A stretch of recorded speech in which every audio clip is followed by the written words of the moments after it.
Okay, this is part 4 of our series of lectures on problem solving and applications of linear relations.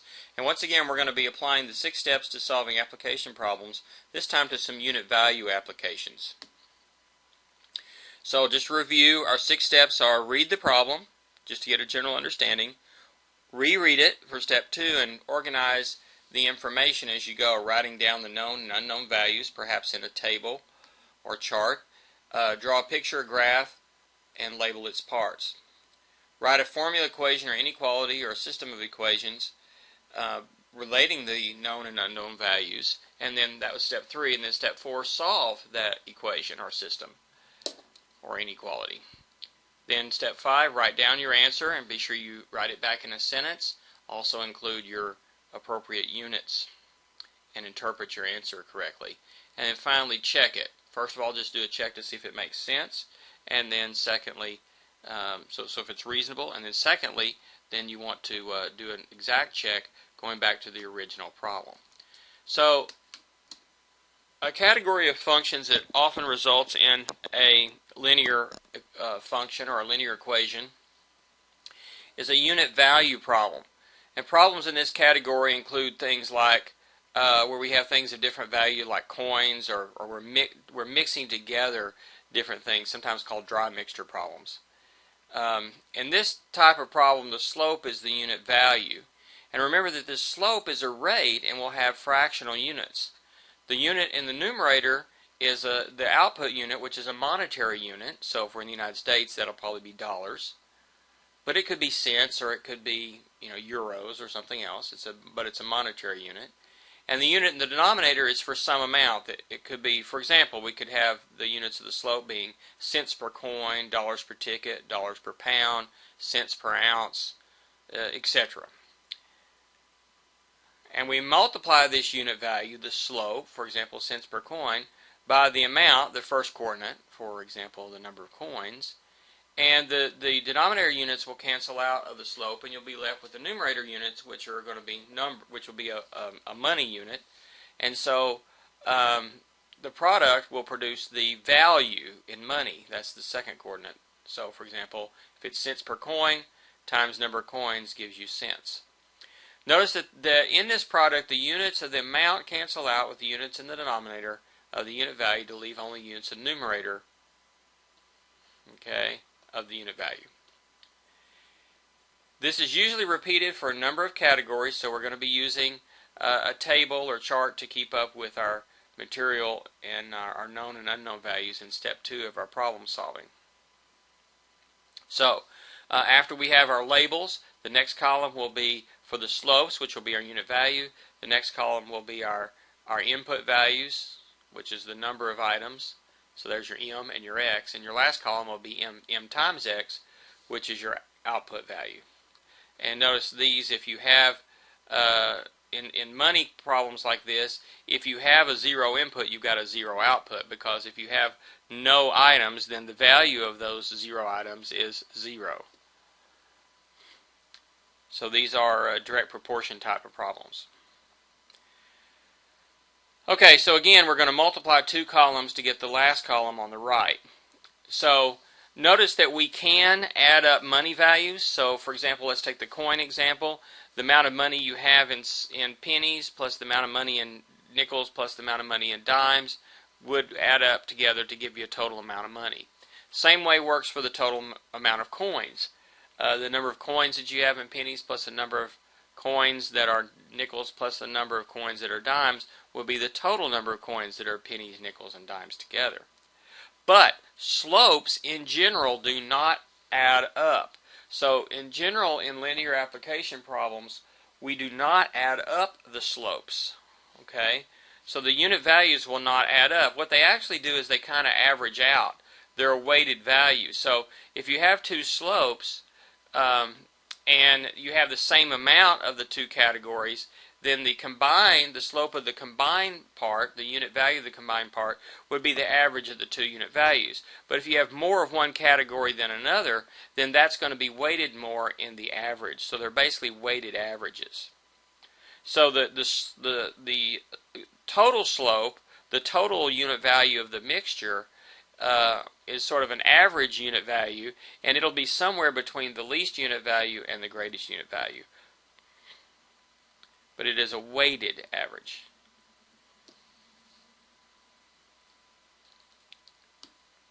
Okay, so let's look at an example of this. John has $3.65 in pennies, nickels, dimes, and quarters. The number of nickels is twice the number of pennies. The number of dimes is one more than the number of nickels. The number of quarters is three more than the number of pennies. How many of each type of coin does he have? Now, okay, I granted this is not a really practical problem necessarily, but I find this is a good one to start with for unit value problem because everybody can relate to this. Everybody has dealt with money some. Everybody has some money, or at least wishes they had some money. And so we know something about coins and their values, and so this is a very comfortable place for us to start with this kind of problem. We'll get to a few more realistic problems in a minute. So it's just a little puzzle problem, really, but it deals with something that we're pretty familiar with. Okay, so in step 2, we're going to basically use the formula m times x equals y, and the m is the unit value in cents per coin. The y is the x is the amount of coins, the number of coins, and then the output is the value in cents, which is the y, or the value. So we have unit value times amount gives you value, and that's going to be multiplying the first two columns together to get the last column in our table, or the second two columns and then the last column. The first column, of course, is just the type, pennies, nickels, dimes, and quarters, and then we also have a total line. And of course, you need to know this. This is something you're expected to know. It's common knowledge that a penny is worth 1 cent per coin, a nickel is 5 cents per coin, a dime is 10 cents per coin, and a quarter is 25 cents per coin. Notice I decided to do things in cents rather than in dollars, and for coins that makes sense because that allows me to not have to work with decimals. But then the total value is $3.65. We have to convert that to cents, which of course is just 365 cents. So the bottom right of our table is 365. Now the number of coins, the number of nickels is, so let the other one, pennies, be the x. So x is the number of pennies. The number of nickels is twice the number of pennies. So that makes the number of nickels 2 times x. The number of dimes is 1 more than the number of nickels, so we know the nickels is 2x. 1 more than that would be 2x plus 1. And the number of quarters is 3 more than the number of pennies, so that will be x plus 3. Now these coins do add up, so if I add those all up, let's see, what would that be if I add that up? 6x plus 4 is the total number of coins. But the unit value is not adding these up. Think about it a minute. If pennies are worth 1 cent a piece, nickels 5 cents a piece, and so forth, we don't just add these up. Let's see, if we add these up, we get 41.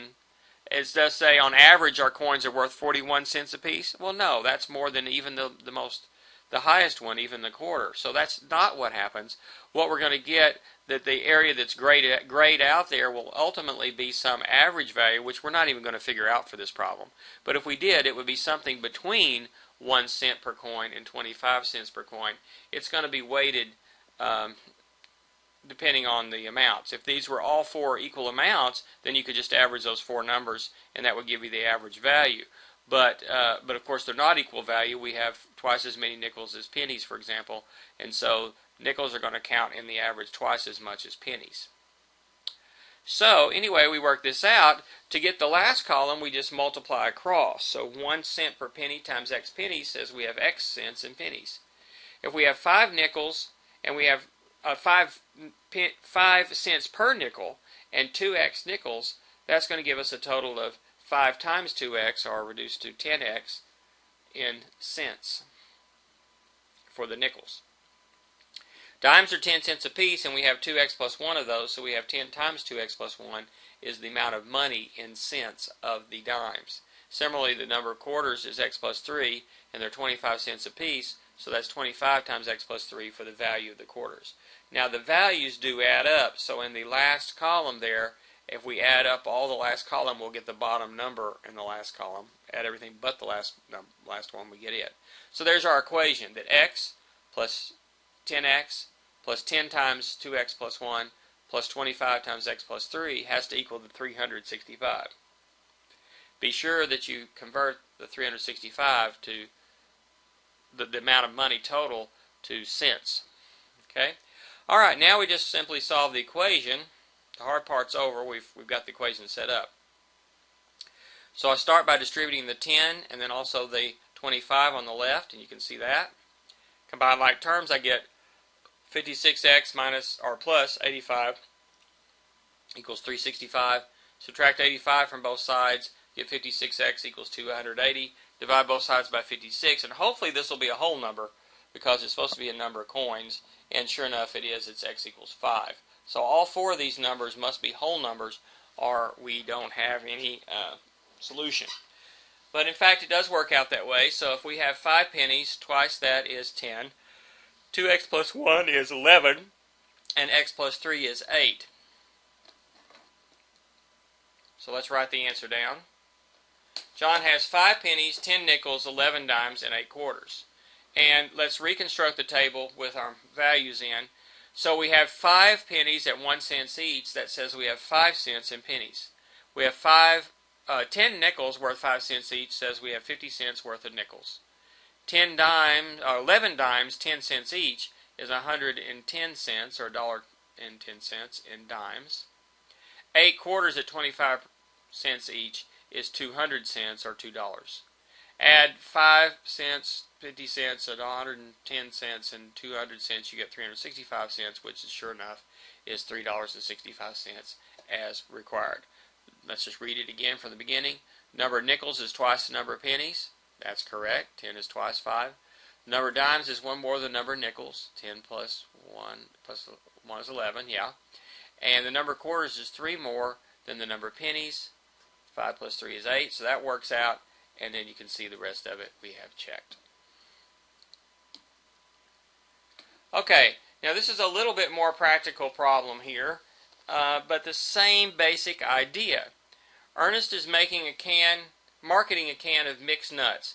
Now he can get peanuts for $1.50 a pound and cashews for $2.30 per pound. He already has 10 pounds of pecans that cost him $1.70 per pound. And so what are his unit cost if he mixed this together with the 3 nuts? Okay, and how many peanuts and cashews does he need if he wants to end up with twice as many peanuts as cashews, and his total mix is going to cost him $70. Okay, see if we can figure this out. Should set this up very similar to the coin problem that we just did, and I think you should be able to do this one. So why don't you go ahead and do this one now, press pause, and then come back when you're through. Press pause now.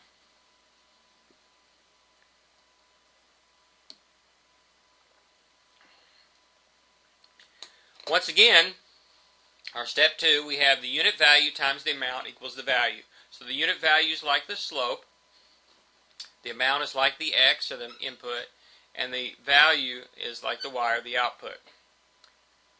Okay, so we have our types of nuts: peanuts, cashews, pecans, and then we have a total mixture. Now, the peanuts are $1.50 per pound. That's $1.5 per pound. Cashews, $2.3 per pound. And the pecans, $1.7 per pound. Now, we know how many pecans we got. We got $10. So that, right away, we see that we have $1.7 per pound times 10 pounds says we spent $17 on those pecans. Now, cashews are $2.30 per pound, and we have X of those, so that gives us 2.3X. Now, the peanuts are twice as many of them, not necessarily twice the value, but twice the amount in weight. Not necessarily twice the number of nuts, but twice the weight. And so that's going to be 2 times X. And so the amounts are actually weights here in pounds. Unit values are then dollars per pound times pounds. The pounds cancel. In the right column you get dollars, which is value. And so we just simply do that. We multiply across. And the last one there that we need to do is $1.5 per pound times 2x pounds of peanuts gives you 3x dollars invested in peanuts. Now when you add all these up, it's got to be 70. Now the total pounds is going to be 2x plus x plus 10, or 3x plus 10. the value in dollars is going to be 3x plus 2.3x plus 17, which is also 70. And that's where we get our equation. The unit value does not add up. Okay, it's going to average out, so it'll be somewhere between $1.50 a pound and $2.30 a pound.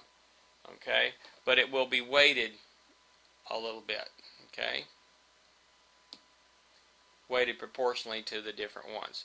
So from our last column is where we got our equation. 3x plus 2.3x plus 17 equals 70. Solve that by combining like terms first. 5.3x plus 17 equals 70.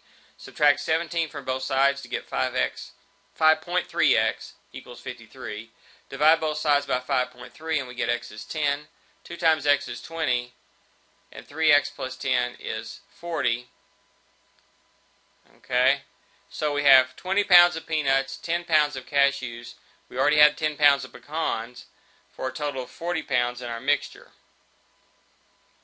Okay, so Ernest needs 10 pounds of cashews, 20 pounds of peanuts. With his 10 pounds of pecans, this makes 40 pounds of mixture. It costs him $70 for the total mixture, and the unit cost averages out to be $1.75 per pound for the mixture.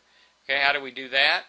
Well, remember, if you're going to multiply unit value times amount to get the value, you can just take the value divided by the amount to get the unit value. So that would be the 70 divided by 40, okay, which is 7/4, which is 1.75. There's a zero missing right there. Let's fix that. There we go.